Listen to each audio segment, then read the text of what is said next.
Imagine a single decision that would erase an entire city from existence. Not just its buildings or its wealth, but every man, woman, and child within its walls.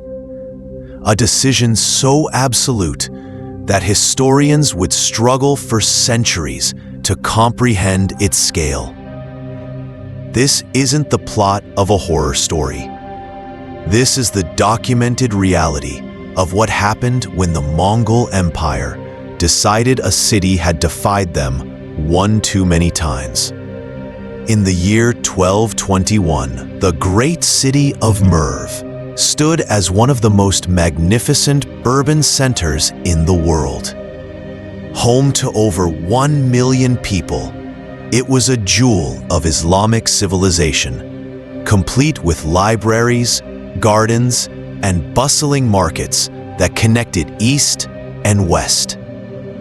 Within a matter of days, Merv would become a graveyard. Not a single soul would survive. The Mongols had arrived. What drives human beings to commit acts so devastating that they reshape the very landscape of civilization?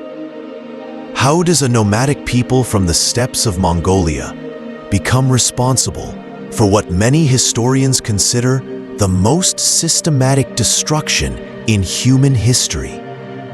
And perhaps most unsettling of all, how do we reconcile the remarkable achievements of the Mongol Empire with acts of violence so extreme they still haunt our collective memory 8 centuries later? The story you're about to hear is not easy to tell, nor is it easy to hear. It's a story that challenges everything we think we know about human nature, about power, and about the price of empire. But it's also a story that must be told, because within these dark chapters of history lie lessons that echo through time, warnings that remain as relevant today as they were in the 13th century. The Mongol conquests didn't just change maps, they changed the genetic makeup of entire populations. They didn't just topple kingdoms, they altered the course of human development itself. The empire that emerged from the Mongolian steppes would become the largest contiguous land empire in human history, stretching from Eastern Europe to the Pacific Ocean. But the price paid for this expansion was measured not just in gold or territory, but in human lives on a scale that defies comprehension. Before we journey into this darkness, we must understand where it began. The year is 1162, and somewhere on the windswept grasslands of Mongolia, a child is born who will one day be known as Genghis Khan. But his birth name is Temujin, and his early life is marked not by privilege, but by hardship, betrayal, and survival against impossible odds. The Mongolian steppes of the 12th century were a harsh and unforgiving landscape where life and death often hung in the balance of a single decision. Nomadic tribes wandered these vast grasslands, following their herds of horses, sheep, and cattle. These weren't primitive people living in isolation. They were sophisticated warriors and traders who understood the delicate balance between cooperation and conflict that survival in such an environment demanded. Temujin's father, Yesige, was a minor chieftain who had managed to carve out a small territory for his tribe. But when Temujin was just 9 years old, his father was poisoned by rival tribesmen. Overnight, the boy who would become the most feared conqueror in history found himself abandoned, tasked out with his mother and siblings to survive on their own in a landscape that showed no mercy to the weak. This abandonment would shape everything that followed. For years, Temujin and his family lived on the edge of starvation, eating roots, fish, and small game. They were constantly threatened by rival tribes who saw them as easy targets. It was during these formative years that Temujin learned lessons that would later echo across continents. That power was the only protection, that loyalty could be bought or lost, and that survival sometimes required acts that would horrify more settled civilizations. But Temujin possessed something that set him apart from other tribal leaders of his time. He had an almost supernatural ability to inspire absolute loyalty in his followers, while simultaneously striking terror into the hearts of his enemies. More importantly, what was needed was not just another tribal leader, but someone who could unite these fractured peoples into a single, unstoppable force. The process of unification was neither quick nor bloodless. For over 2 decades, Temujin fought his way to supremacy through a combination of military genius, political cunning, and what can only be described as calculated brutality. He understood that fear could be just as effective as friendship in securing loyalty. Tribes that submitted to him were incorporated into his growing army and treated with respect. Those that resisted faced complete annihilation. By 1206, Temujin had achieved the impossible. The fractured tribes of Mongolia had been forged into a single nation under his leadership. At a great assembly called a Kurultai, he was proclaimed Genghis Khan, which means universal ruler. The ceremony marked not just the birth of a new leader, but the creation of a military machine unlike anything the world had ever seen. The Mongol military system that Genghis Khan created was revolutionary. Unlike the feudal armies of Europe or the professional soldiers of China, the Mongol army was based on a decimal system, where units of 10, 100, 1,000, and 10,000 fought together with precision and coordination. Every Mongol warrior was also a horseman, capable of riding for days without rest and fighting with deadly accuracy from horseback. But it wasn't just their military organization that made the Mongols so formidable. It was their approach to warfare itself. Where other armies sought to defeat their enemies in battle, the Mongols sought to break their enemies' will to resist. They understood that the psychological impact of their conquests could be far more devastating than any physical defeat. This brings us to one of the most disturbing aspects of Mongol warfare: their use of terror as a strategic weapon. The Mongols didn't just want to win battles. They wanted future enemies to surrender without a fight, terrified by stories of what happened to those who dared to resist. To achieve this, they developed a reputation for ruthlessness that was carefully cultivated and deliberately spread.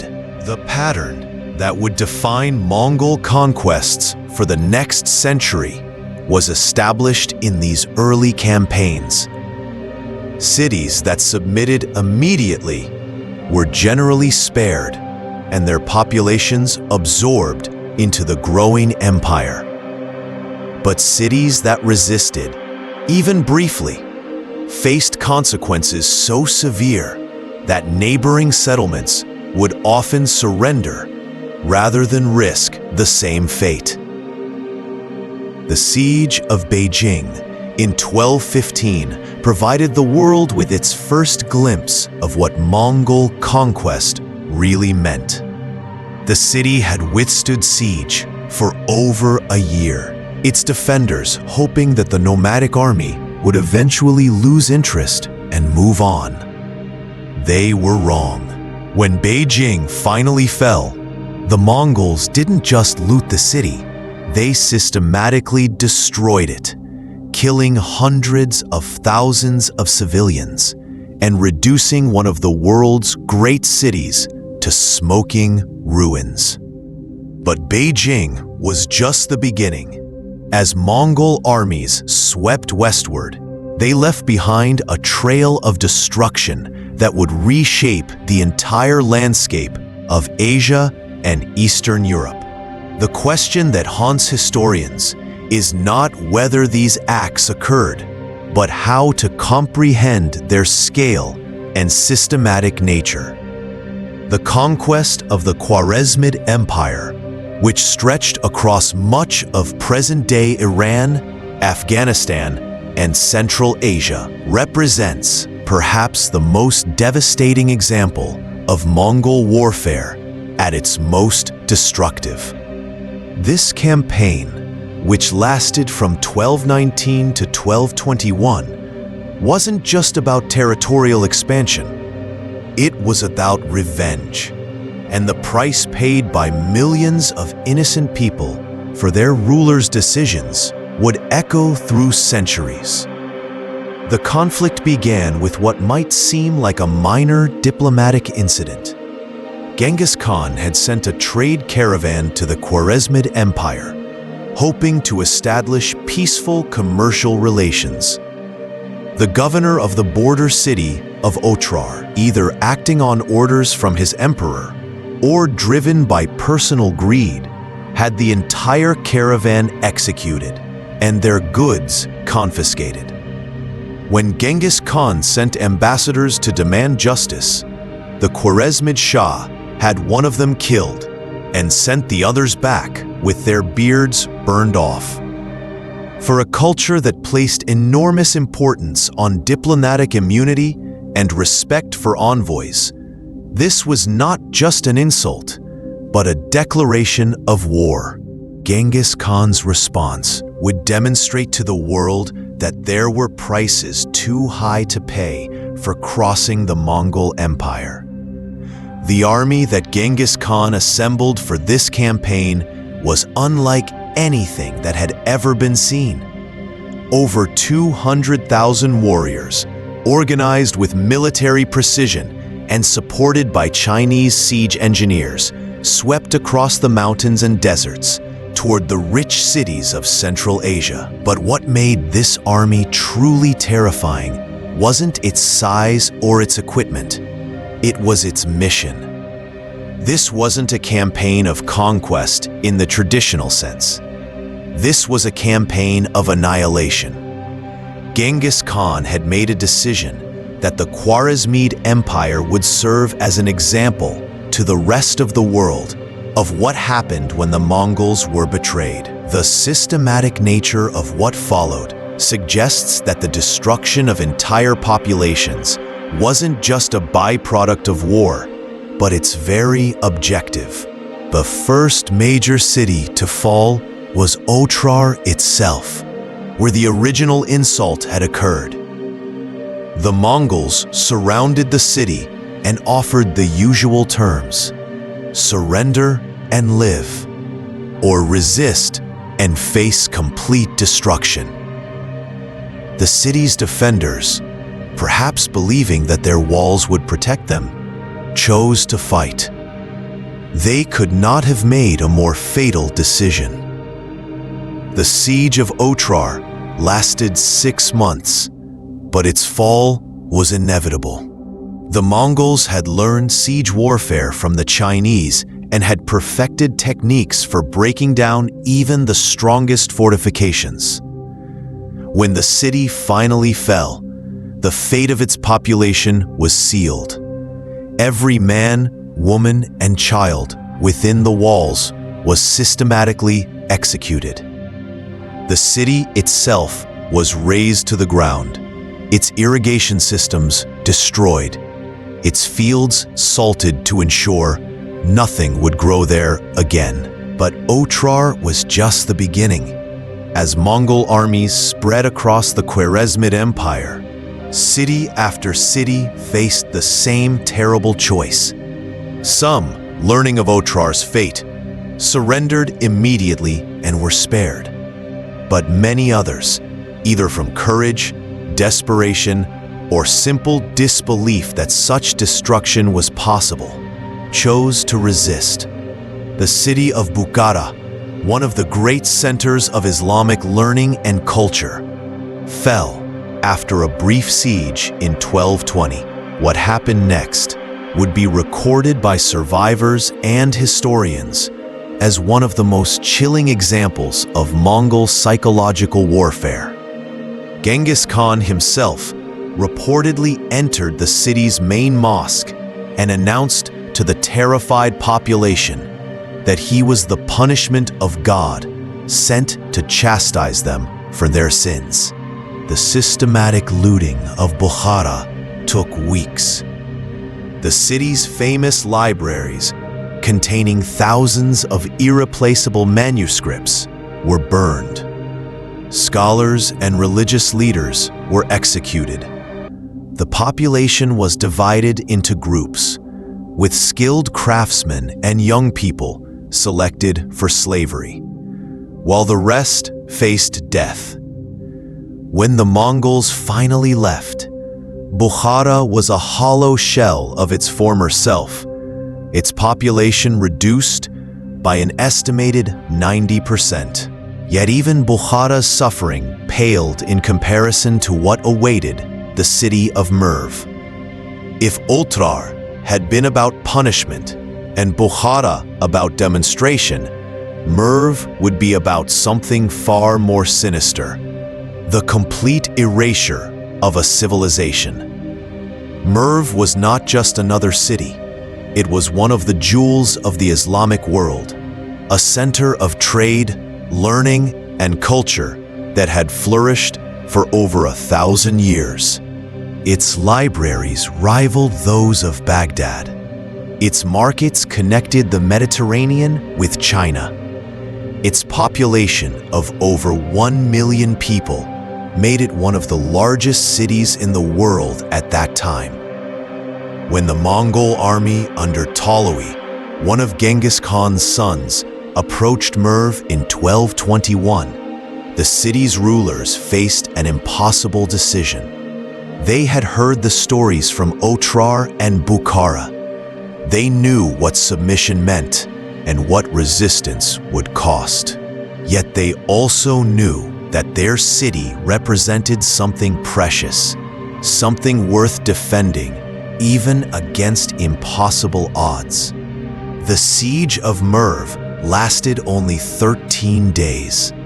Despite their best efforts, the city's defenders could not hold back the Mongol assault. When the walls were finally breached and resistance crumbled, what followed was not just conquest, but systematic extermination on a scale that still challenges belief. ... The Mongols had perfected their techniques for dealing with large populations. The people of Merv were driven out onto the plains surrounding the city and divided into groups. Each Mongol soldier was assigned a quota of people to execute, typically between 200 and 400 individuals.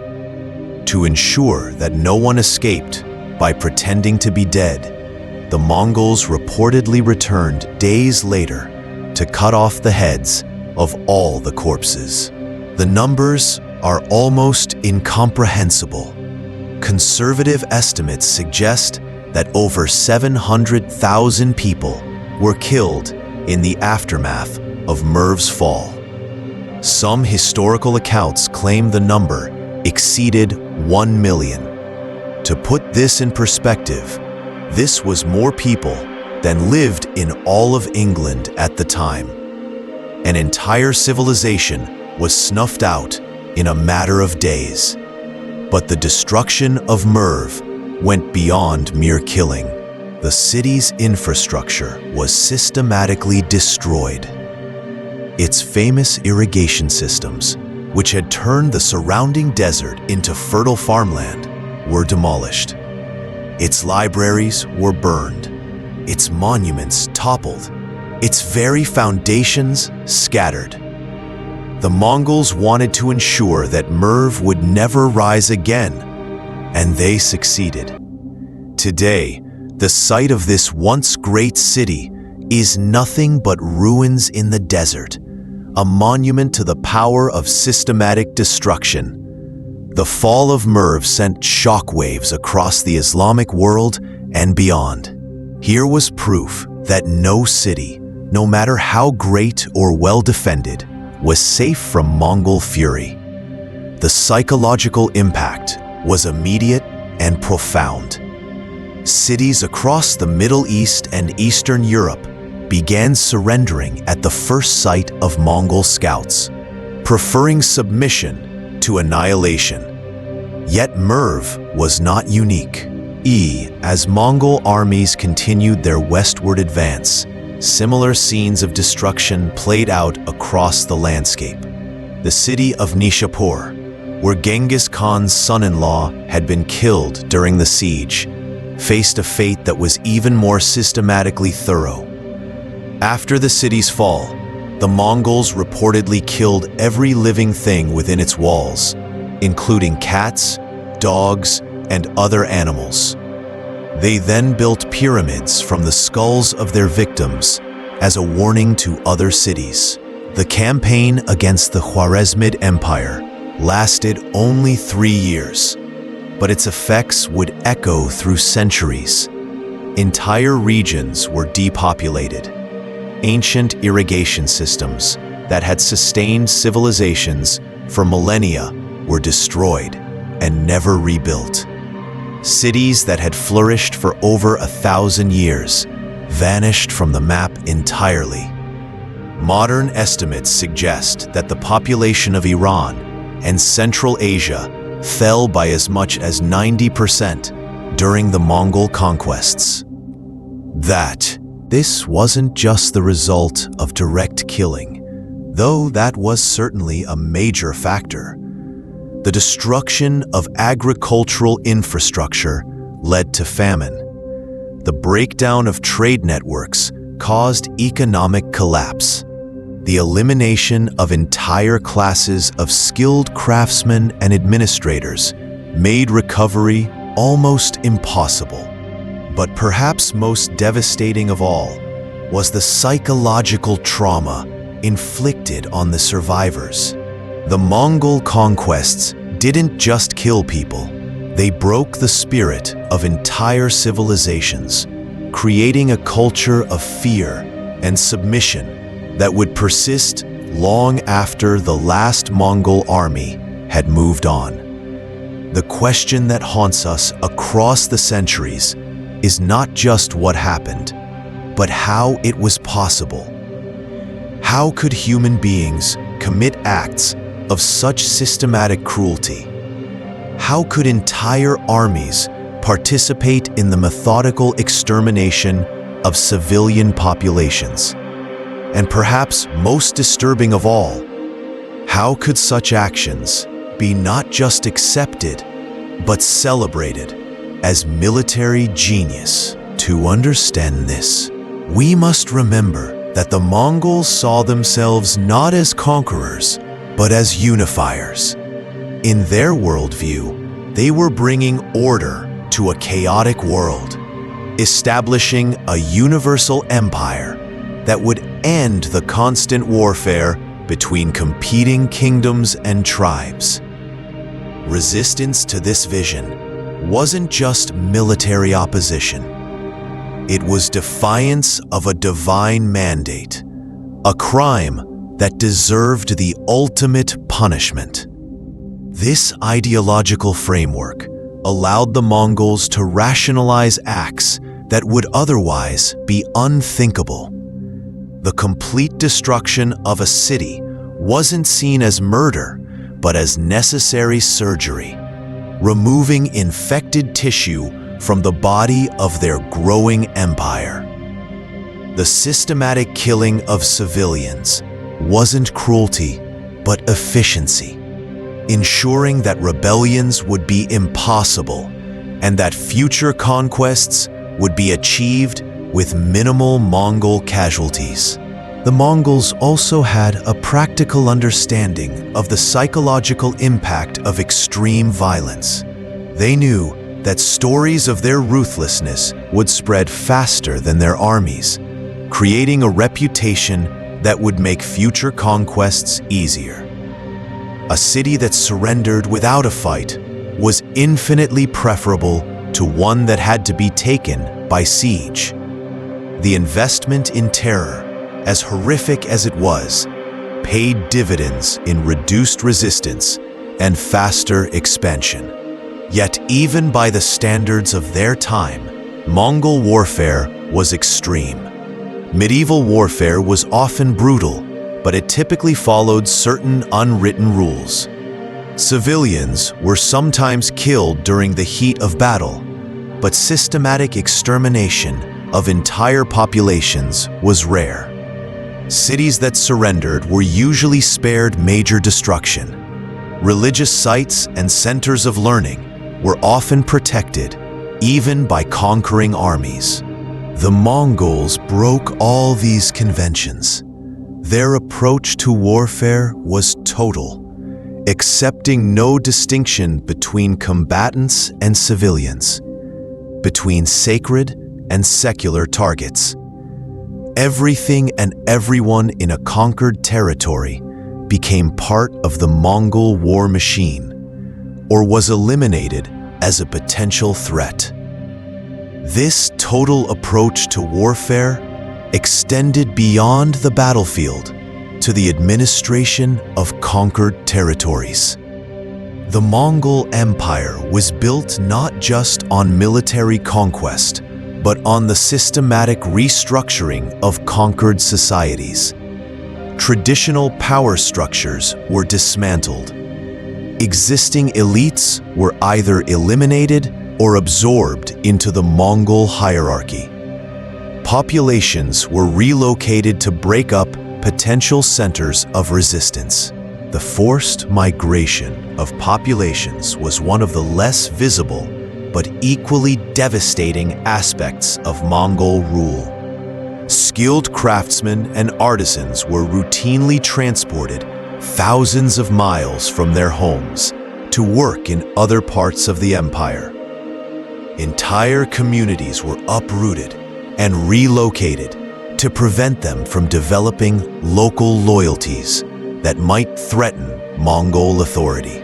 These population movements had profound genetic and cultural consequences that are still visible today. The Mongol Conquests created one of the largest forced migrations in human history, mixing populations that had been separated for millennia and creating new genetic and cultural patterns across Eurasia. The story of the Mongol conquests in Eastern Europe provides another horrific example of systematic destruction on a massive scale. When Mongol armies under Batu Khan invaded Europe in the 1240s, they brought with them the same techniques that had proven so effective in Asia and the Middle East. The city of Kiev, once the heart of the early Russian state, fell to the Mongols in 1240 after a siege that lasted several months. When the city finally surrendered, its population of over 50,000 was reduced to just 200 houses, according to contemporary accounts. The systematic nature of this destruction suggests that it wasn't just the result of warfare, but of deliberate policy. The Mongol invasion of Hungary in 1241 demonstrated their ability to devastate entire kingdoms with terrifying efficiency. At the Battle of Mohi, the Hungarian army was not just defeated, but virtually annihilated. The Mongols then spread across the Hungarian countryside, systematically destroying villages and towns, killing civilians, and carrying off others as slaves. Contemporary chronicles describe scenes that seem almost apocalyptic in their scope. Entire regions were depopulated. Forests grew over what had once been cultivated fields. Wolves and other wild animals reclaimed territories that had been settled for centuries. The demographic impact was so severe that it took Hungary over a century to recover its pre-invasion population levels. Poland suffered a similar fate. The Battle of Legnica in 1241 saw the destruction of a combined Polish and European army attempting to halt the Mongol advance. After their victory, the Mongols reportedly filled 9 large sacks with the severed ears of their victims. A practice that served both to count their kills and to terrorize surviving populations. The Mongol invasion of Europe was halted not by military defeat, but by the death of the great Khan Ogadai in 1241, which forced the Mongol commanders to return to Mongolia to participate in the selection of a new supreme leader. Many historians believe that this accident of timing saved Western Europe from the same fate that had befallen Asia and Eastern Europe. But the Mongol capacity for systematic destruction wasn't limited to their period of initial expansion. Even after the empire had been established and divided among Genghis Khan's descendants, Mongol armies continued to demonstrate their willingness to use extreme violence as a tool of policy. The Mongol invasion of the Song dynasty in southern China, which lasted from 1235 to 1279, showed that even their own subjects were not immune to Mongol ruthlessness when they chose to resist. The siege of Xiangyang lasted 5 years and involved some of the most advanced siege techniques of the medieval period. When the city finally fell, its population suffered the same fate as countless other cities that had dared to resist Mongol power. Perhaps even more disturbing was the Mongol response to rebellion within their own empire, when the city of Baghdad, the capital of the Abbasid Caliphate and one of the greatest centers of Islamic civilization, rebelled against Mongol rule in 1258. The response was swift and devastating. The siege of Baghdad was led by Hulagu Khan, Genghis Khan's grandson, and it represented the culmination of decades of Mongol pressure on the Islamic world. The city had been the center of Islamic learning and culture for over 500 years. Its house of wisdom had preserved and expanded upon the knowledge of ancient Greece, Persia, and India. Its scholars had made contributions to mathematics, astronomy, medicine, and philosophy that had influenced civilizations across the known world. When Baghdad fell, after a siege lasting just 12 days, the destruction that followed was systematic and complete. The Mongols destroyed the city's famous libraries, throwing thousands of books into the Tigris River. According to contemporary accounts, the river ran black with ink for days. The city's population, estimated at over 1 million people, was reduced to perhaps 100,000 survivors. The killing of the last Abbasid Caliph was particularly symbolic. According to Mongol custom, which prohibited the spilling of noble blood on the ground, the Caliph was reportedly wrapped in carpets and trampled to death by horses. This act marked not just the end of a dynasty, but the destruction of an institution that had provided spiritual and political leadership to the Islamic world for over 600 years. The fall of Baghdad represents perhaps the single most devastating blow to Islamic civilization in its entire history. The loss of knowledge, art, and culture was incalculable. Many historians argue that the Islamic world never fully recovered from this catastrophe, and that it marked the beginning of a long period of political fragmentation and intellectual decline. Yet even as we catalog these horrors, we must acknowledge a troubling paradox at the heart of the Mongol Empire. The same military machine that was capable of such systematic destruction was also responsible for creating the largest contiguous land empire in human history and establishing trade networks that connected civilizations from Europe to Asia. The Pax Mongolica, or Mongol peace, that followed the initial period of conquest brought unprecedented prosperity to much of Eurasia. Trade flourished along the Silk Road under Mongol protection. Ideas, technologies, and cultural practices spread across vast distances. The Mongol postal system, known as the Yam, created communication networks that wouldn't be surpassed until the modern era. This paradox forces us to confront uncomfortable questions about the relationship between destruction and creation, between violence and progress.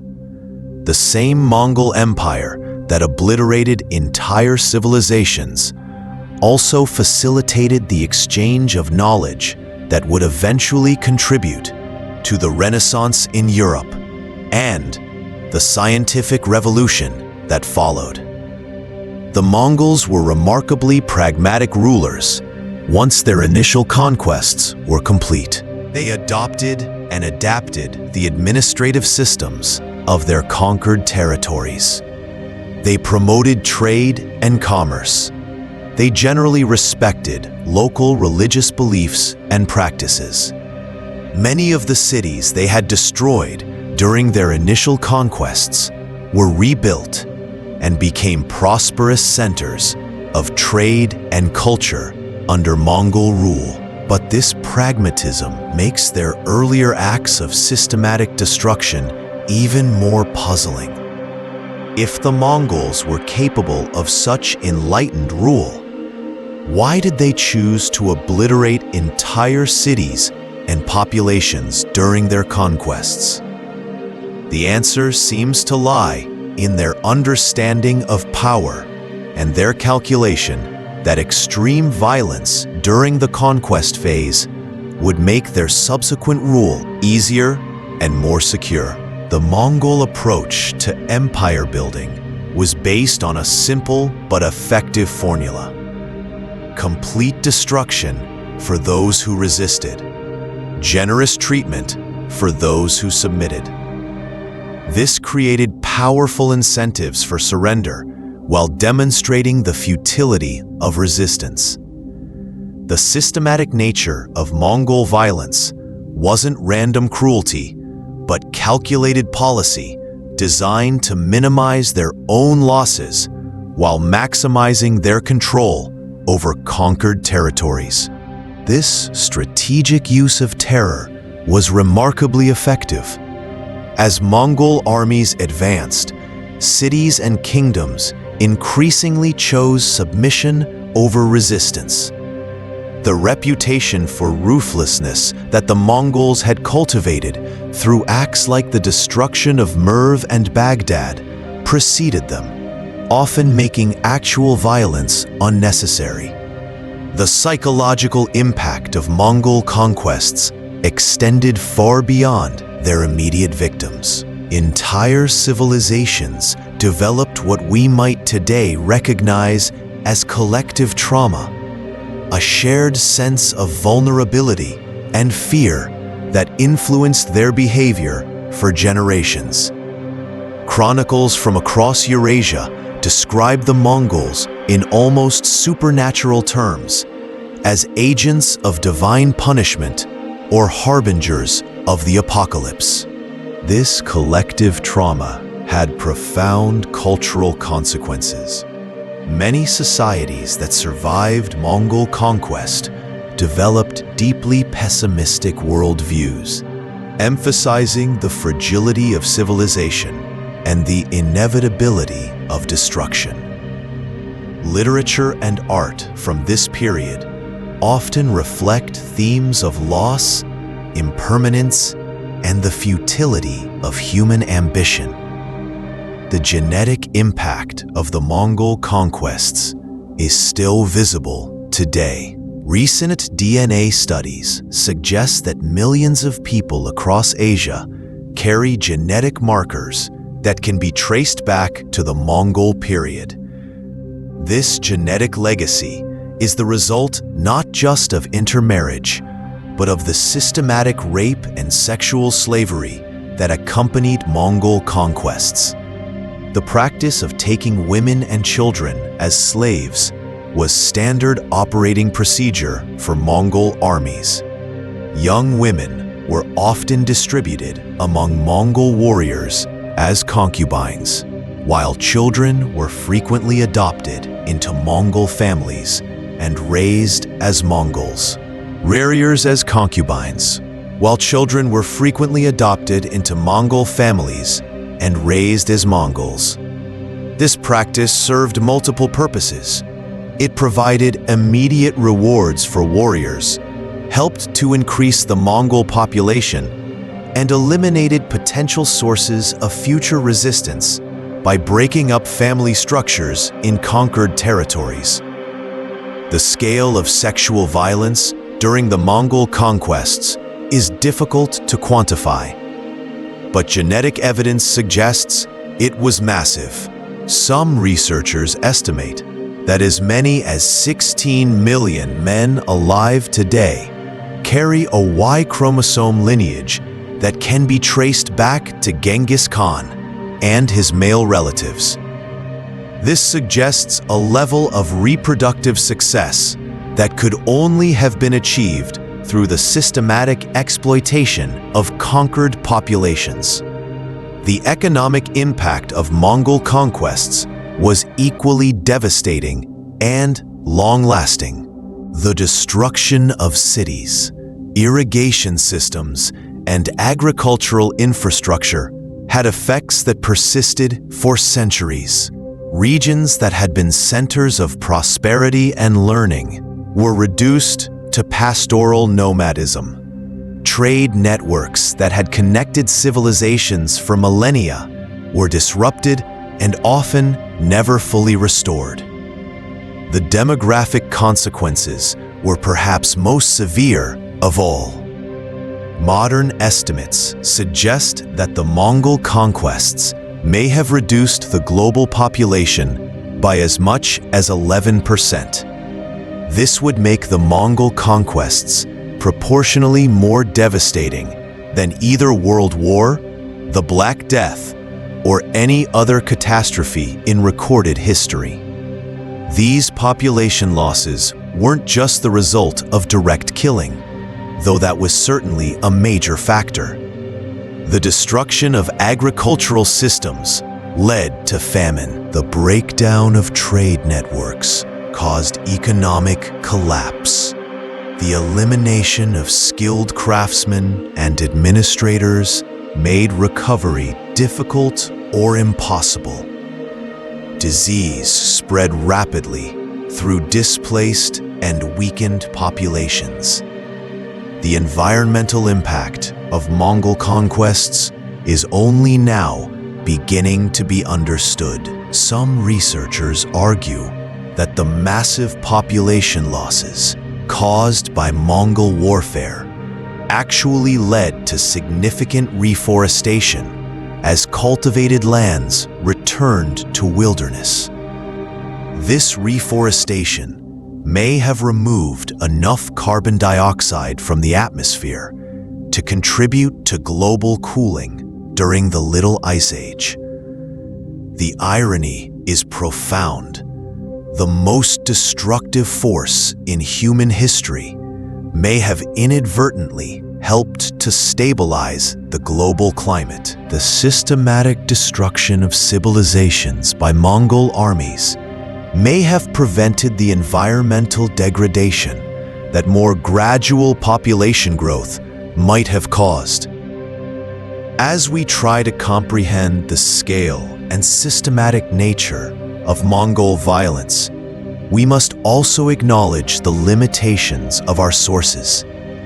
Much of what we know about Mongol conquests comes from chronicles written by their victims or by later historians who had access to victim accounts.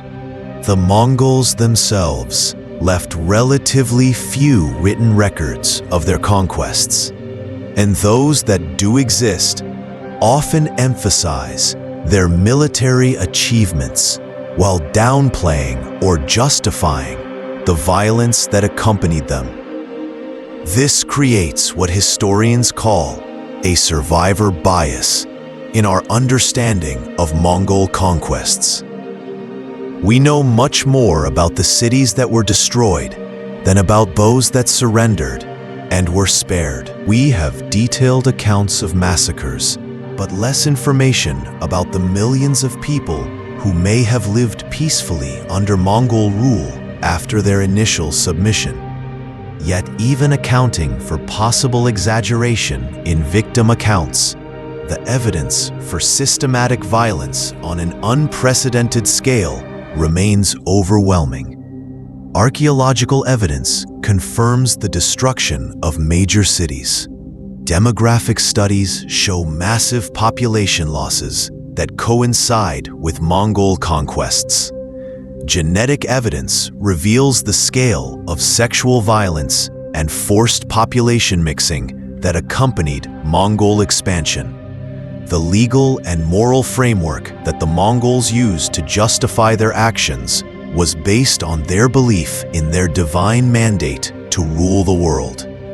In their worldview, Tengri, the eternal blue sky, had granted them dominion over all peoples and nations. Resistance to Mongol rule was therefore not just political opposition, but religious blasphemy that deserved the ultimate punishment. This ideological framework helps explain the systematic nature of Mongol violence. It wasn't enough to defeat enemy armies or capture enemy cities. The very concept of resistance had to be eliminated, along with anyone who might embody or inspire it. This required not just military conquest, but the complete destruction of existing political, social, and cultural structures. The Mongol legal code, known as the Yasa, codified this approach to dealing with resistance. While the complete text of the Yasa has been lost, surviving fragments suggest that it prescribed death for a wide range of offenses, including disobedience to Mongol authority, failure to provide adequate hospitality to Mongol envoys, and even relatively minor infractions of Mongol customs. The enforcement of the Yasa was entrusted to Mongol administrators who often had little understanding of or sympathy for local customs and traditions. This created a system where entire populations could be held collectively responsible for the actions of their leaders, with devastating consequences for those unfortunate enough to live in territories that chose resistance over submission. The role of religion in Mongol conquests is complex and often misunderstood. While the Mongols were generally tolerant of different religious beliefs once their rule was established, during the conquest phase, they often targeted religious leaders and institutions as symbols of the old order that had to be destroyed. The systematic destruction of libraries, schools, and religious institutions wasn't just collateral damage from warfare. It was a deliberate strategy designed to eliminate the intellectual and spiritual foundations of resistance. By destroying the institutions that preserved and transmitted knowledge, the Mongols ensured that conquered peoples would have difficulty maintaining their cultural identity or organizing effective opposition to Mongol rule. The impact of these cultural destructions extended far beyond their immediate victims. The loss of libraries in cities like Baghdad, Merv, and Samarkand represented the destruction of millennia of accumulated human knowledge. Scientific treatises, historical chronicles, literary works, and philosophical texts that had been preserved for centuries vanished forever. Modern historians estimate that the destruction of Islamic libraries during the Mongol conquests may have set back human scientific and cultural development by centuries. Mathematical and astronomical works that wouldn't be rediscovered until the Renaissance were lost. Medical knowledge that could have saved countless lives was destroyed. Philosophical and literary traditions that had flourished for generations were extinguished. The psychological techniques that the Mongols used to maximize the impact of their violence were sophisticated and calculated. They understood that the manner of killing could be as important as the killing itself in creating the terror that would make future conquests easier. The construction of pyramids from the skulls of their victims, for example, served multiple purposes. It provided a visible demonstration of Mongol power that would intimidate other potential enemies. It created a lasting monument to the consequences of resistance that would remind future generations of the price of defying Mongol authority. And it satisfied what appears to have been a deliberate Mongol strategy of making their violence as memorable and terrifying as possible. The Mongols also understood the power of systematic humiliation as a tool of psychological warfare. The practice of using captives as human shields during sieges, forcing them to fill in moats or carry scaling ladders, served not just military purposes, but psychological ones. It demonstrated to defenders that their own people had been reduced to expendable tools in the Mongol war machine.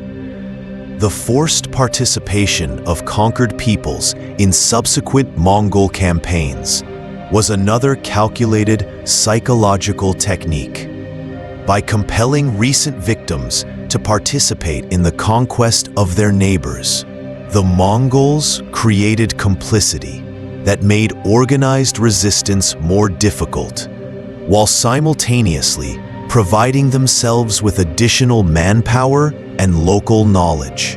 This practice of forced participation helps explain how relatively small Mongol armies were able to conquer vast territories. At the height of their expansion, the actual number of ethnic Mongols in Mongol armies was probably less than half the total force. The majority consisted of recently conquered peoples who had been impressed into Mongol service. These forced recruits faced a terrible choice: participate in the conquest and destruction of neighboring peoples, or face the same fate as those who resisted Mongol authority. Most chose participation, creating a snowball effect that allowed Mongol armies to grow larger and more diverse as they advanced across continents. The administration of conquered territories during the immediate aftermath of conquest was designed to prevent any possibility of organized resistance while extracting maximum value from surviving populations. The Mongols typically divided survivors into categories based on their perceived usefulness. Skilled craftsmen and administrators were relocated to other parts of the empire where their skills were needed. Young people were often enslaved or adopted into Mongol families, and older adults who were seen as having no particular value were frequently eliminated. This systematic categorization and disposal of human beings based on their perceived utility to the Mongol state represents one of the most chilling aspects of Mongol rule. It reduced entire populations to economic assets, to be allocated according to imperial need, with no regard for family relationships, cultural ties, or individual preferences. The impact of these forced relocations extended far beyond their immediate victims. Communities that had existed for centuries were scattered across continents. Cultural traditions that depended on specific geographic locations were lost forever. Languages and dialects spoken by small communities disappeared when their speakers were dispersed among populations that didn't share their linguistic heritage. The Mongol Empire's communication system, while remarkably efficient, was also built on foundations of systematic exploitation and violence. The YAM, or postal relay system, that connected the far reaches of the empire depended on the forced labor of conquered populations to maintain roads, provide horses, and staff relay stations. The burden of supporting this communication network fell heavily on local populations, who were required to provide food, shelter, and fresh horses for Mongol messengers and officials. Failure to provide adequate service could result in severe punishment, including death. This created a system where entire communities lived in constant fear of inadvertently offending Mongol authorities. The psychological impact of living under such a system of arbitrary and absolute power cannot be overstated. Populations that had once been governed by laws and customs they understood were suddenly subject to the whims of foreign rulers who operated according to completely different cultural norms and legal frameworks. The use of collective punishment was another characteristic feature of Mongol rule that helped maintain control while creating lasting trauma among subject populations. When individuals or small groups committed offenses against Mongol authority, entire communities could be held responsible and subjected to punishment that might include execution, enslavement, or forced relocation. This system of collective responsibility created powerful incentives for communities to police themselves and report any potential troublemakers to Mongol authorities. It also meant that acts of individual resistance could have devastating consequences for innocent bystanders, making organized opposition extremely difficult to maintain. The economic exploitation of conquered territories was systematic and comprehensive. The Mongols didn't just loot cities during their initial conquest. They established ongoing systems of taxation and tribute that extracted wealth from subject populations for generations.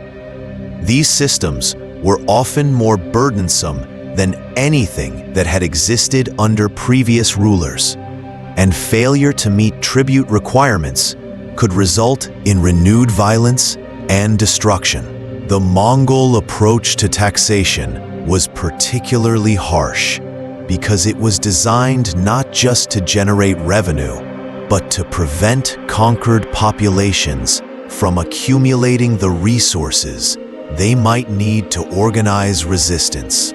By keeping subject peoples in a state of economic dependency and vulnerability, the Mongols ensured that rebellion would remain prohibitively expensive and difficult. The environmental consequences of Mongol conquests extended far beyond the immediate destruction of cities and agricultural systems. The systematic killing of farmers and the destruction of irrigation infrastructure led to the abandonment of vast areas of previously cultivated land. In many regions, desert began to reclaim territories that had been green and fertile for millennia. The long-term ecological impact of these changes is still visible today. Regions of Central Asia and the Middle East that were once centers of agricultural prosperity remain largely desert or steppe. Archaeological evidence suggests that some areas never recovered their pre-conquest population levels or agricultural productivity. The disruption of traditional land management practices also had cascading effects on local ecosystems. When farming communities were eliminated or relocated, the careful balance between human activity and natural systems that had developed over centuries was broken. This led to soil erosion, desertification, and the loss of biodiversity in many regions. The cultural destruction wrought by Mongol conquests was perhaps even more complete than their physical destruction. Languages spoken by small communities disappeared when their speakers were killed or scattered. Oral traditions that had preserved the history and wisdom of countless generations were lost forever when the communities that maintained them were destroyed. The systematic targeting of intellectual and religious elites had particularly devastating cultural consequences. In many conquered territories, the Mongols deliberately eliminated the classes of people who were responsible for maintaining and transmitting cultural knowledge. This created a kind of intellectual darkness that persisted long after the immediate physical destruction had ended. The loss of written records was equally catastrophic. The Mongols often burned libraries and archives, not just as collateral damage from warfare, but as a deliberate strategy to eliminate the documentary foundations of conquered civilizations.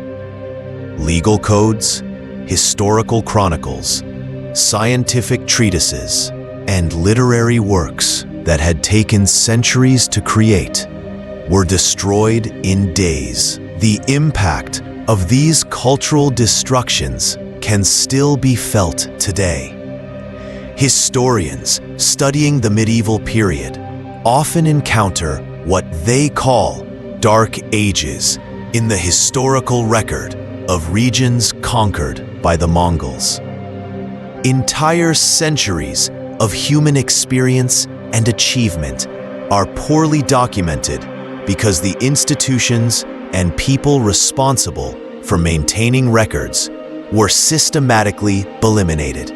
The psychological trauma inflicted by Mongol conquests had effects that persisted for generations. Survivors of Mongol attacks often developed what we would today recognize as symptoms of post-traumatic stress disorder.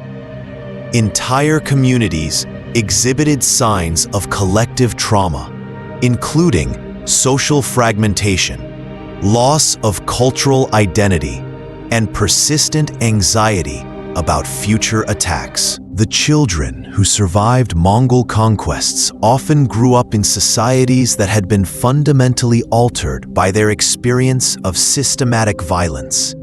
These children inherited not just the physical destruction left by Mongol armies, but also the psychological wounds of their parents and communities. This created intergenerational transmission of trauma that affected entire societies for centuries. The breakdown of traditional social structures following Mongol conquests had particularly severe consequences for vulnerable populations. The elderly, disabled, and orphaned often had no safety net when the communities that had previously cared for them were destroyed or scattered.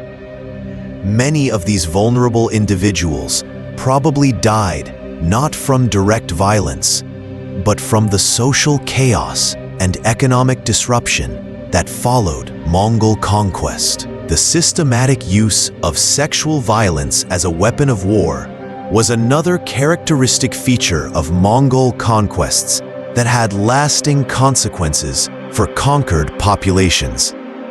Women and girls were routinely enslaved and distributed among Mongol warriors. This practice served multiple purposes. It rewarded warriors for their service, helped to increase the Mongol population, and destroyed the family structures that might form the basis for future resistance. The scale of sexual violence during Mongol conquests was enormous. Genetic studies suggest that millions of women across Eurasia were forced into sexual relationships with Mongol conquerors. The children born from these relationships often faced difficult circumstances, caught between the cultures of their mothers and their Mongol fathers. The long-term genetic consequences of Mongol sexual violence are still visible in modern populations.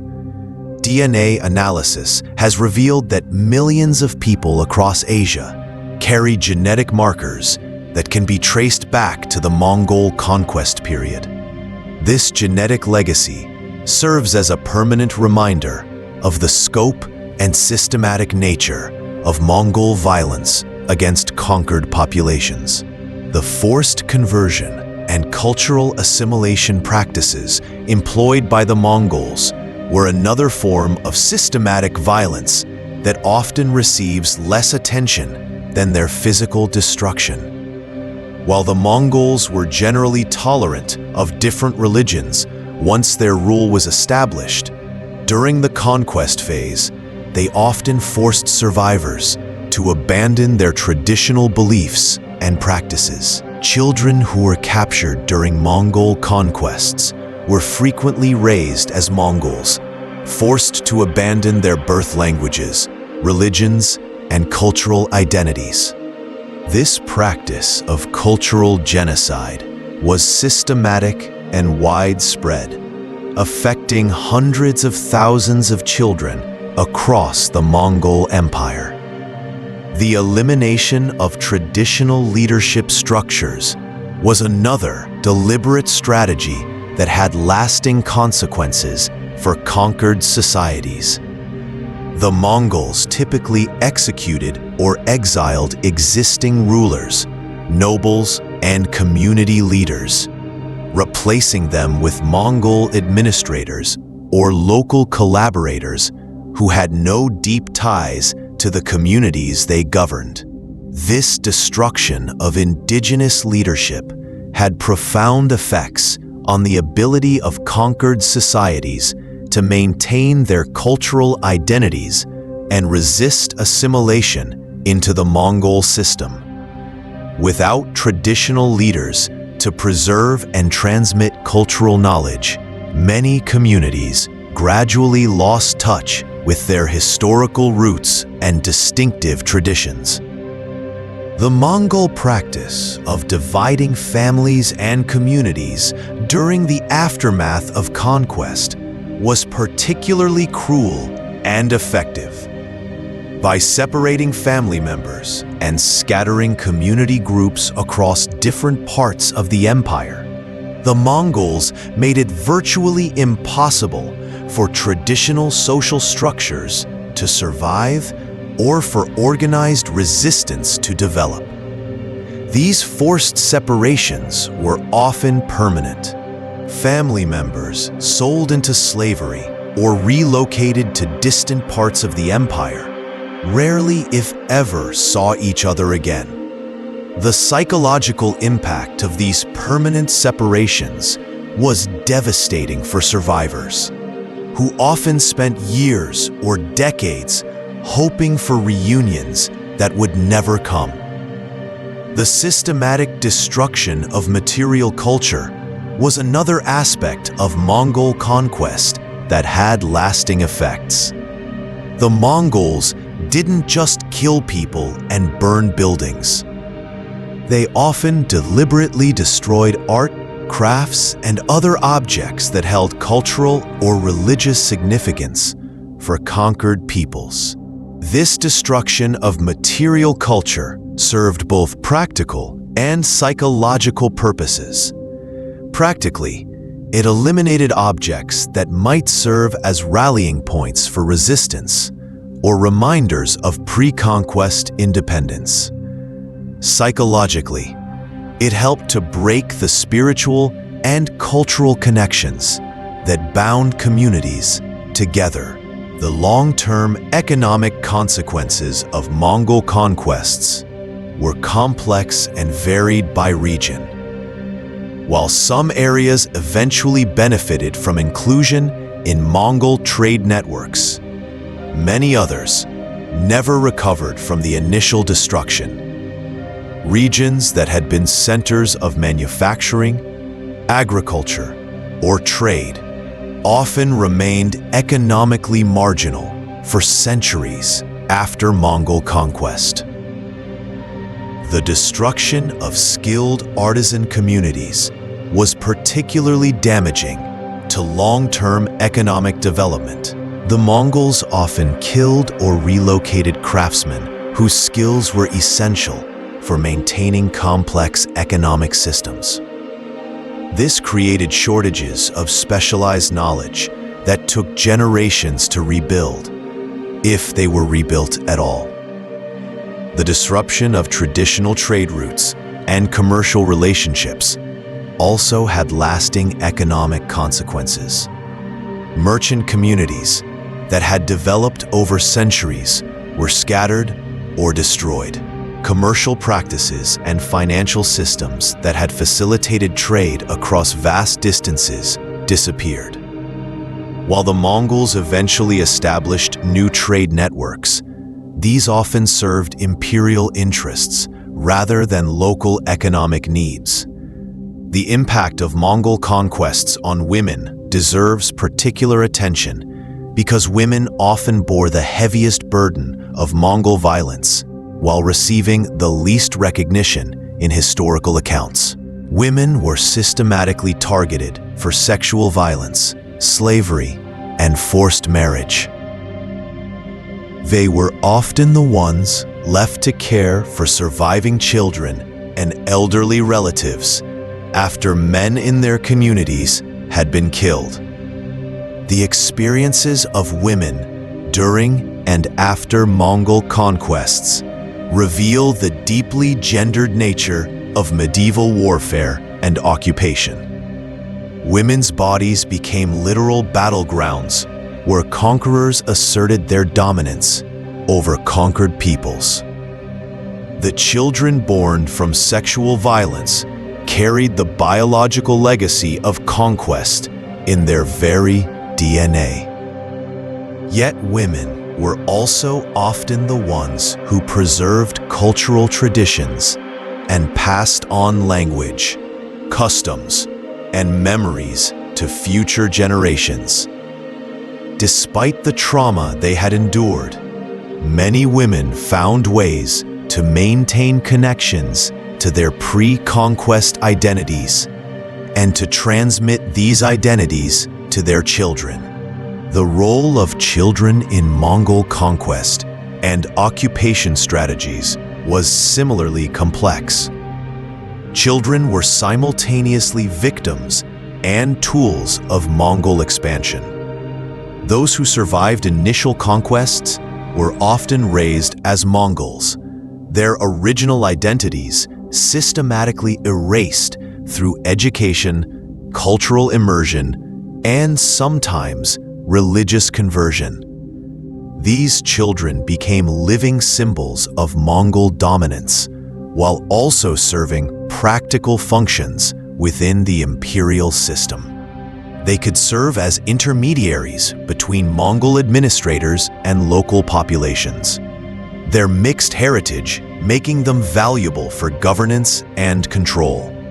The psychological impact on children who survived Mongol conquests was profound and lasting.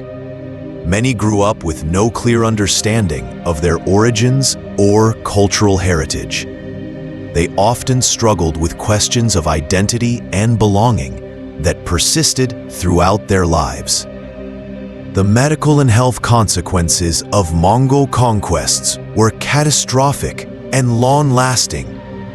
The systematic destruction of cities and agricultural systems led to widespread famine and malnutrition. The displacement of populations created conditions that were ideal for the spread of infectious diseases. The breakdown of traditional medical systems and the killing of healers and medical practitioners left surviving populations vulnerable to diseases that might previously have been treatable. The stress and trauma of conquest and occupation also weakened immune systems, making survivors more susceptible to illness.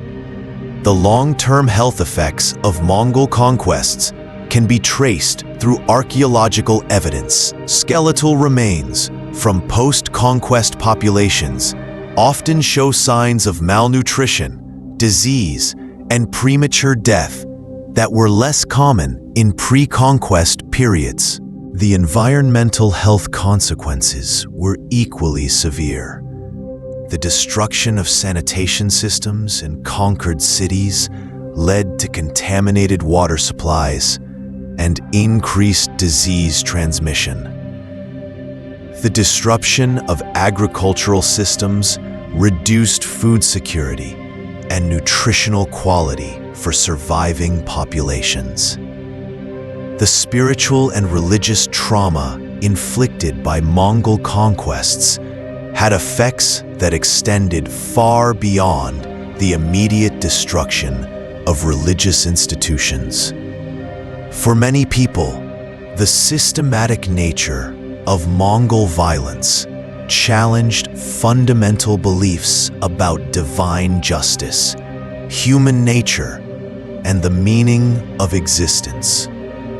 Religious communities that had previously provided comfort, guidance, and social support were often completely destroyed.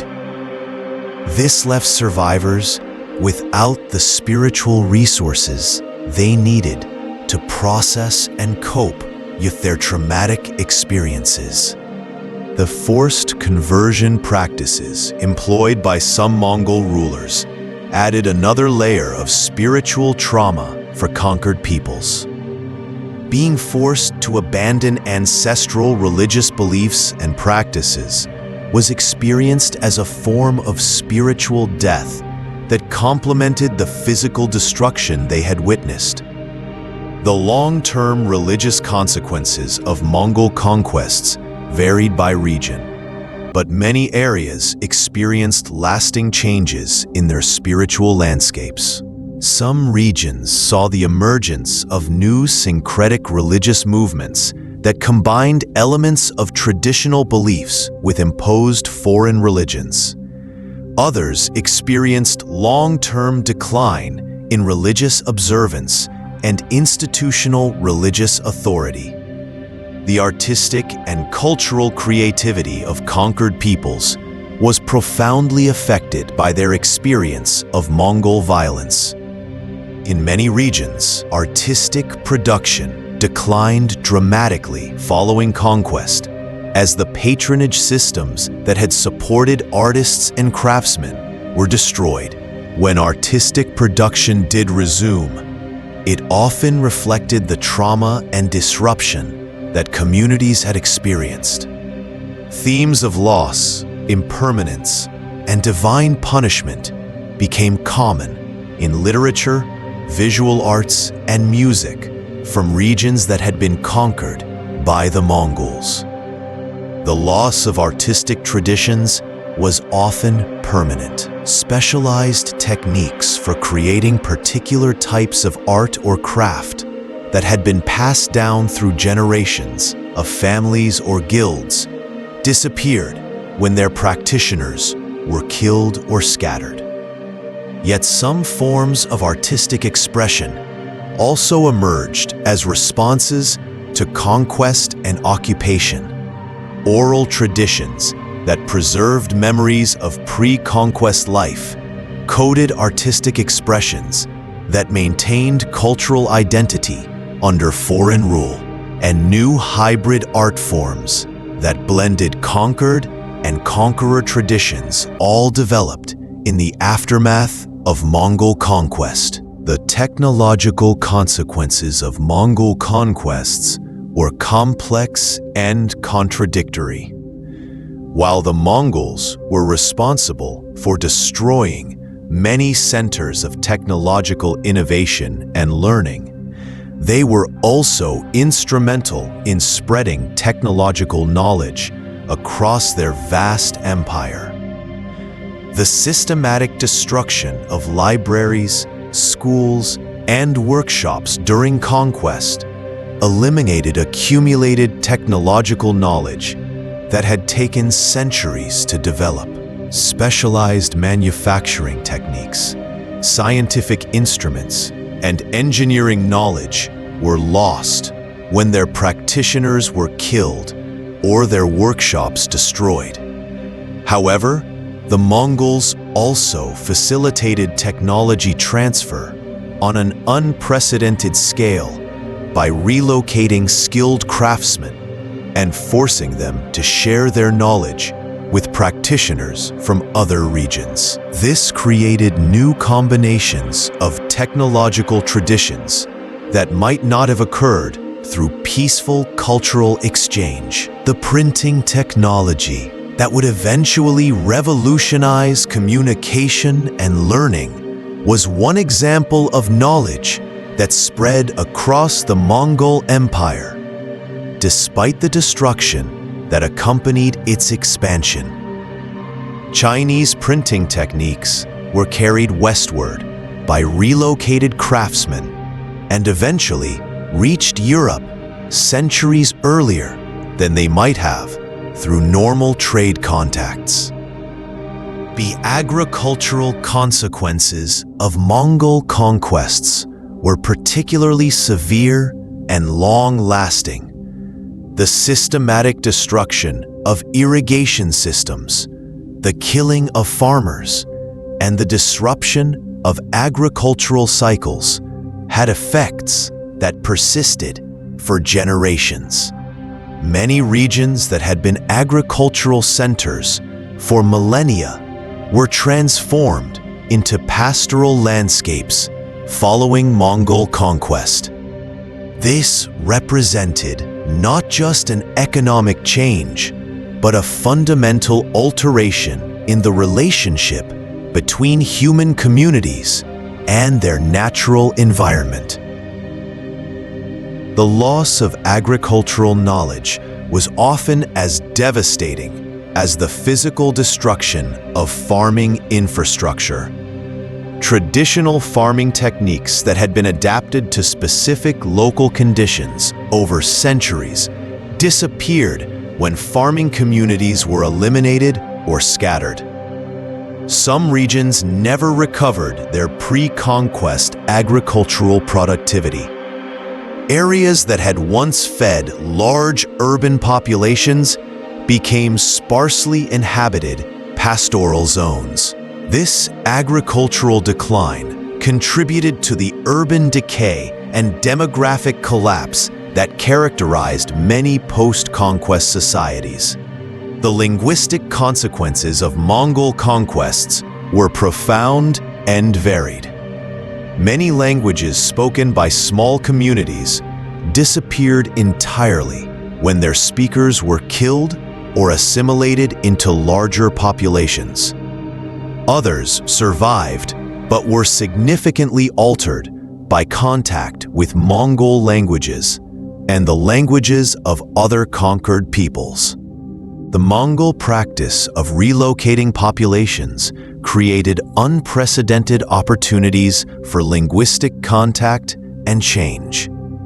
Languages that had previously been geographically separated were suddenly brought into contact, leading to borrowing, creolization, and sometimes language death. The loss of written literary traditions was particularly devastating for languages that had developed rich bodies of written literature. When libraries were burned and educated elites were eliminated, entire literary traditions disappeared forever. Yet the Mongol period also saw the creation of new literary forms and the adaptation of existing genres to new circumstances. Epic poems that commemorated pre-conquest heroes, laments that mourned destroyed communities, and chronicles that attempted to preserve historical memory all emerged from the experience of conquest and occupation. The educational consequences of Mongol conquests were catastrophic for many societies. The systematic destruction of schools, libraries, and centers of learning eliminated educational institutions that had taken centuries to develop. The killing or dispersal of teachers, scholars, and intellectuals meant that even when physical educational infrastructure was rebuilt, the human knowledge necessary to make it function was often gone forever. This created educational dark ages in many regions that lasted for generations. The Mongol approach to education in conquered territories was typically pragmatic rather than systematic. They supported educational activities that served imperial needs, such as training administrators and translators, but showed little interest in preserving or supporting local educational traditions. The long-term educational consequences varied by region, but many areas experienced lasting declines in literacy rates, scholarly achievement, and institutional educational capacity. Recovery often took centuries and sometimes never fully occurred. The maritime and naval consequences of Mongol conquests are often overlooked, but were significant in some regions. The Mongol attempts to invade Japan in 1274 and 1281, though ultimately unsuccessful, demonstrated their willingness to extend their destructive capabilities to naval warfare. The invasion fleets assembled for these campaigns represented massive investments in shipbuilding and naval technology. When these fleets were destroyed by storms and Japanese resistance, the loss of ships, equipment, and experienced sailors had lasting effects on East Asian maritime capabilities. The Mongol naval campaigns also demonstrated their willingness to use the same brutal tactics at sea that they employed on land. Captured sailors and coastal populations were treated with the same systematic cruelty that characterized Mongol land campaigns. The disruption of maritime trade networks by Mongol conquests had economic consequences that extended far beyond the immediate theaters of conflict. Merchant communities that had developed sophisticated trading relationships across oceanic distances were scattered or destroyed, disrupting commercial patterns that had existed for centuries. As we approach the end of this dark journey through the most inhumane acts of the Mongol conquests, we must confront the question of how to remember and understand these events. The scale of destruction, the systematic nature of the violence, and the lasting consequences for human civilization demand that we bear witness to these horrors, even when doing so is profoundly uncomfortable. The Mongol conquests represent one of the greatest catastrophes in human history, but they also reveal troubling truths about human nature and the dynamics of power that remain relevant today.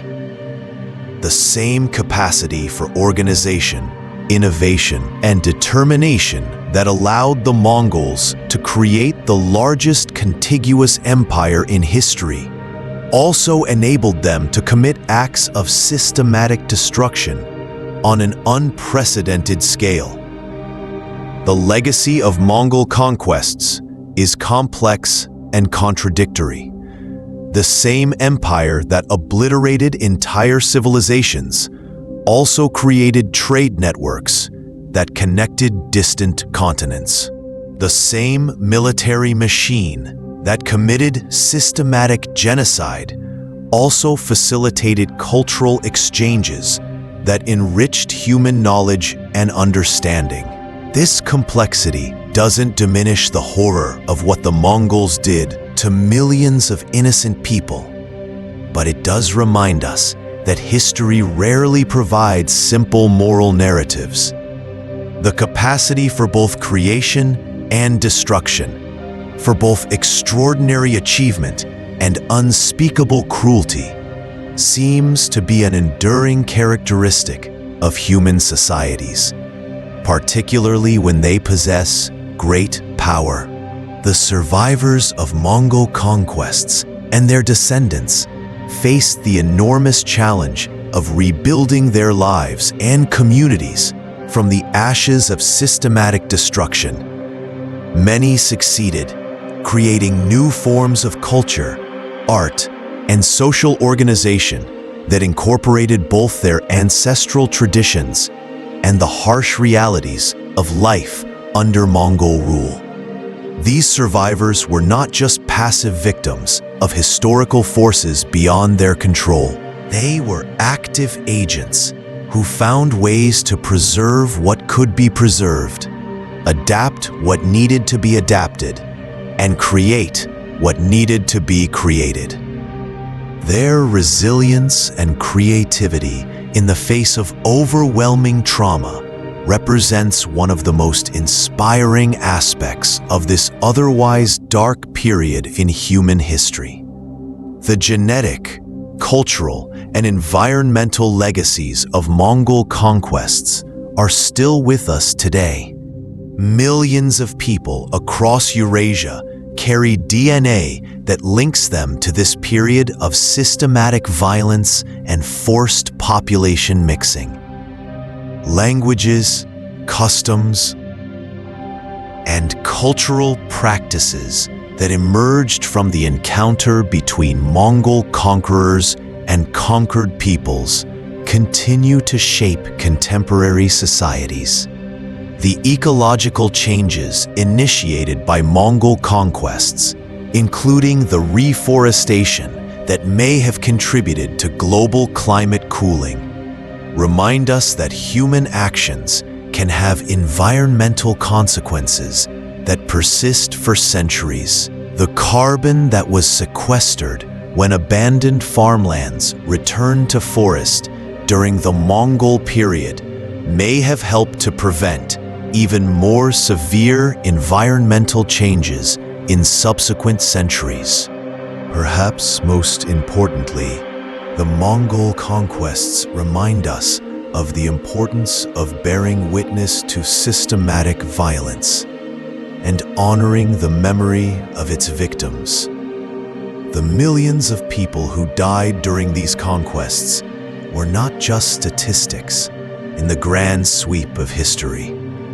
They were individuals with names, families, hopes, and dreams who were swept away by forces beyond their control. Their stories deserve to be remembered, not just as cautionary tales about the dangers of unchecked power, but as testimony to the value of every human life and the importance of protecting the vulnerable from those who would exploit or destroy them.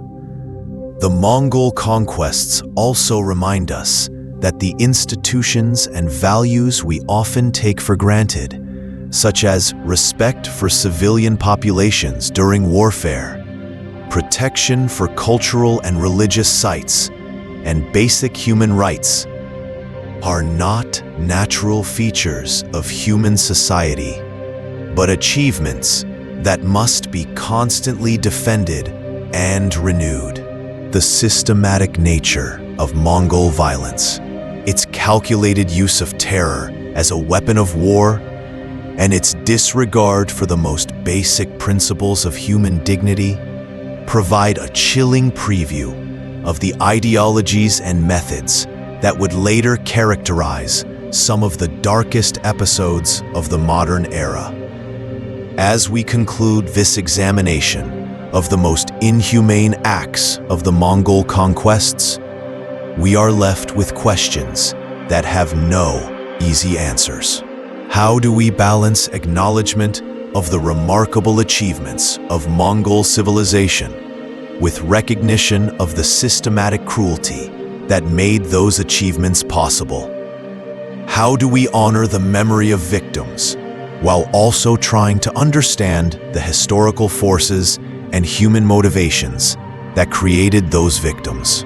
These questions become even more complex when we consider that the Mongol Empire, for all its initial violence, eventually became a force for cultural exchange, technological innovation, and economic development that benefited millions of people across Eurasia.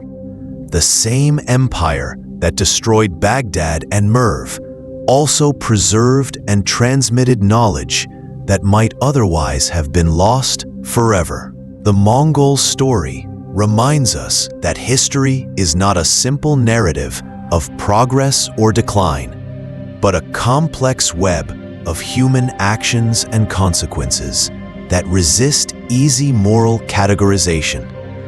The capacity for both extraordinary creativity and devastating destruction seems to be an enduring feature of human societies, particularly when they possess great power and face few external constraints on their behavior. If you found this exploration of one of history's darkest chapters educational and thought-provoking, please consider subscribing to our channel. Understanding these difficult periods in human history is essential for developing the wisdom and moral clarity we need to prevent similar tragedies in our own time.